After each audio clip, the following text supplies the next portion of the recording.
জেলা সাহেব জেলা শাসককে কমিশনার শিলিগুড়ি মিউনিসিপ্যাল কর্পোরেশনের সাথে কথা বলে এই পুরো বিষয়টি বিল্ডিং সংক্রান্ত পুরো বিষয় নিয়ে তথ্য চাওয়া হয়েছে এবং স্বাভাবিকভাবেই আমাদের এই মুহূর্তে এই দপ্তরের দায়িত্বে রয়েছে আমাদের সম্মানীয় মন্ত্রী অগ্নিমিত্রাদি, তিনিও এই ব্যাপারে অবগত করা হয়েছে। স্বাভাবিকভাবেই আমাদের মন্ত্রী মহোদয় এই ব্যাপারে উত্তর দেবেন, কারণ এটা শুধু এখানকার সমস্যা নয়, রাজ্যের যে কোনো বড় কর্পোরেশনের ক্ষেত্রে এটা সমস্যা রয়েছে।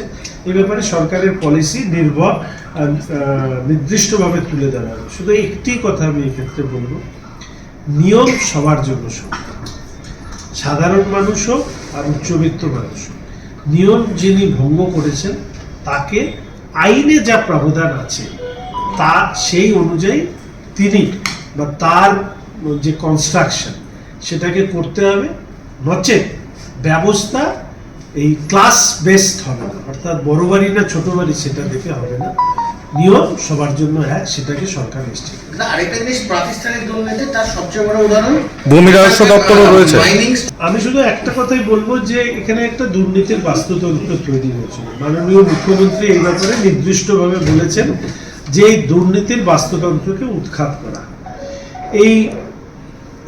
এটা হচ্ছে ইল্লিগাল মাইনিং, ক্রাশার ইত্যাদি, এটা একটা সাবজেক্ট, এটা করাপশন ইত্যাদি, এটা একটা সাবজেক্ট। এর উপরে কাজ করবার পাশাপাশি এই সরকার পোটেনশিয়াল মাইনিং অর্থাৎ সায়েন্টিফিক বৈজ্ঞানিকভাবে যেখান থেকে, কেননা বালি পাথর ছাড়া তো আবার বাড়িঘর হয়, ফলে সেটাও কিন্তু এই সরকার মাথায়, অর্থাৎ লিগ্যাল পোটেনশিয়াল মাইনিং স্পট সেটাও কিন্তু খুঁজে বের করবার একটা প্রচেষ্টা নেওয়া হচ্ছে। ফলে যে ইল্লিগাল মাইনিং বন্ধ হলে আমার অল্টারনেটিভ রিসোর্স কি হবে সেটাকেও নিশ্চিত করার চেষ্টা করতে হবে। আরেকটা বিষয় যে মনসুন সিজন আসছে, গত বছর দুর্গাপূজার সময় দেখা গেল শিলিগুড়ি সবচেয়ে বেশি ক্ষতিগ্রস্ত হলো। এই বছর প্রিপারেশনের জন্য কোন কোন ডিপার্টমেন্টের সাথে ইতিমধ্যে কথা বলছেন? এই ব্যাপারে তো পৌরসভা, পৌর কর্পোরেশন, ইরিগেশন, আমার মনে হয় মাননীয় মন্ত্রীও, উত্তরবঙ্গ উন্নয়ন দপ্তরের মন্ত্রীও, তিনিও এ ব্যাপারে উদ্যোগী হয়েছে। দেখুন, প্রাকৃতিক বিপর্যয় হতে পারে, মুখে বলতে পারবে না, কিন্তু আমাদের প্রাকৃতিক বিপর্যয় ঘটার আগেই বা যদি ঘটে তার আগেই আমাদেরকে প্রাকৃতিক বিপর্যয়কে মোকাবেলা করবার প্রস্তুতিটাকে নিশ্চিত করতে হবে। যেরকম ওয়াটার লগিং যাতে না হয়, কোনো জায়গায় যেন চোক না হয়ে যায়, সমতলের এক ধরনের পরিস্থিতি, পার্বত্য এলাকায় এক ধরনের পরিস্থিতি, সমস্তটাকে নিয়ে একটা কম্প্রিহেন্সিভ প্ল্যানিং যাতে করা হয়। এই মন্ত্রীরা আছেন, ডিএম সাহেব আছেন, কর্পোরেশন আছে, মহকুমা পরিষদ আছে, সবাইকে সমন্বিত করে কাজ করবার কথা বলা। মুখ্যমন্ত্রীর পাশাপাশি আমাদের রাজ্যের সম্মানীয় সভাপতি তিনিও একটি কথা বলেছেন, প্রশাসনের কাজে সংগঠন হস্তক্ষেপ করবে না। ফলে স্বাভাবিকভাবেই প্রশাসনও যাতে সেইভাবে চলতে পারে সেই বিষয়টিকে সুনিশ্চিত করবার আমরা আবেদন জানিয়েছি এবং আমাদের দলীয় কার্যকর্তারাও এই ব্যাপারে প্রশাসনকে সহযোগিতা করছে। কোনো জায়গায় তাদের কাছেও কোনো বিষয় সামনে আসলে তারা প্রশাসনকেই সেই ব্যাপারে অবগত করবে, রাদার দ্যান সেটাকে নিজেরা সমাধান করবে। এই কাজগুলো প্রশাসনিক, রুটি রুজি জীবিকা ইত্যাদি বিষয় যেখানে জড়িয়ে আছে সেখানে প্রশাসন সংবেদনশীল ভাবনা নিয়েই সমস্যার সমাধান করবে। কিন্তু একটি বিষয় আজকে আমি ডিএম সাহেবকে অনুরোধ করেছি এবং পরবর্তীকালে নিশ্চিতভাবে আমরা আমাদের মাননীয় মুখ্যমন্ত্রীর কাছেও বিষয়টি তুলে ধরবো। আমি জানি উনি এই বিষয়টি সম্পর্কে অবগত। কিছু মানুষ অবৈধ দখলদার বা অন্যায় করতে যাদেরকে সহযোগিতা করেছেন, বিশেষ করে অন্যায়ভাবে এনক্রোচ করতে, সেখান থেকে তারা তাদের অর্থ উপার্জন করেছেন, প্রাসাদ সম অট্টালিকা বানিয়েছেন ইত্যাদি করেছেন। এই ক্ষেত্রে যারা যে গরিব মানুষদেরকে যারা ভুল বুঝিয়ে এই ধরনের অন্যায় কাজে সহযোগিতা করেছেন তাদের বিরুদ্ধে কঠোরতম ব্যবস্থা নেওয়া, অর্থাৎ যাদেরকে আপনারা সামনে দেখছেন তারা নয়, যারা এদেরকে অন্যায় করতে সহযোগিতা করেছে তাদের বিরুদ্ধে কঠোরতম ব্যবস্থা নেওয়া হবে। যারা এই কাজ করেছেন তাদের বেশ কিছু তথ্য আমরা তুলে দিয়েছি।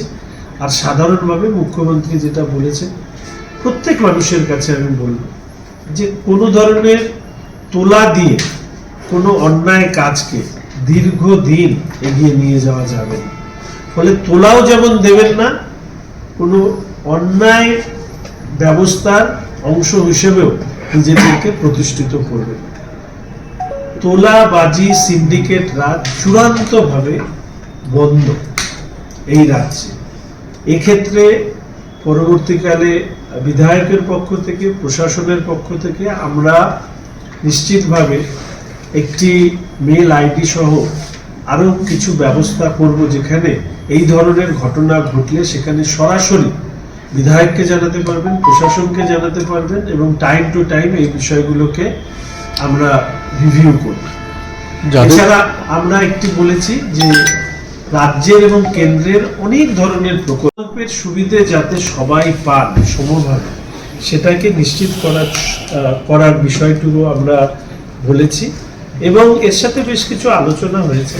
প্রাথমিকভাবে আমাদের নির্বাচিত জনপ্রতিনিধিরা বর্তমান সরকার তার প্রশাসনের সাথে কাজের গতি যাতে দ্রুত বৃদ্ধি পায় এবং কাজকে যাতে সুন্দরভাবে এগিয়ে নিয়ে যাওয়া সম্ভব, তার জন্য একটু সমন্বয় রেখে আমরা কাজ করবার চেষ্টা করছি। সরকার প্রতিষ্ঠিত হয়েছে, প্রাথমিক ভাবে মুখ্যমন্ত্রী যে সমস্ত সিদ্ধান্তগুলো নিয়েছেন সেগুলো বাস্তবের মাটিতে যাতে সঠিকভাবে প্রয়োগ হয় সেই নিয়েও আমরা প্রশাসনের সাথে যোগাযোগ রাখছি। আমাদের প্রত্যেক বিধায়করা এই কাজ করছে। আমরা প্রশাসনেরও যেরকম সহযোগিতা চাইছি, আমরা মানুষেরও সহযোগিতা চাইছি, যাতে আমরা আমাদের সংকল্প পত্রে বলা কথাগুলো বাস্তবের মাটিতে প্রয়োগ করি। এবং অ্যাডিশনটা হচ্ছে যে যাদের বিরুদ্ধে ব্যবস্থা নেওয়ার কথা বলছেন তাদের মধ্যে অনেকে রাজনৈতিক ব্যক্তিত্ব এবং সরকারি আধিকারিকও রয়েছে। একদম। প্রথমত বলি, মহকুমা পরিষদ, মিউনিসিপ্যাল কর্পোরেশন, এসজেডি, তিনটে ক্ষেত্রেই এই ধরনের অভিযোগ আছে। কিন্তু অভিযোগের বাস্তবতা মিলিয়ে দেখার জন্য যা যা পদ্ধতি গ্রহণ করা উচিত সেই ব্যাপারে প্রশাসনের কাছে অনুরোধ করা হয়েছে। তাদের প্রাথমিক রিপোর্ট পাওয়ার পরেই আমরা পরবর্তী পদক্ষেপের জন্য নিশ্চিতভাবে মুখ্যমন্ত্রীর দৃষ্টি আকর্ষণ করব।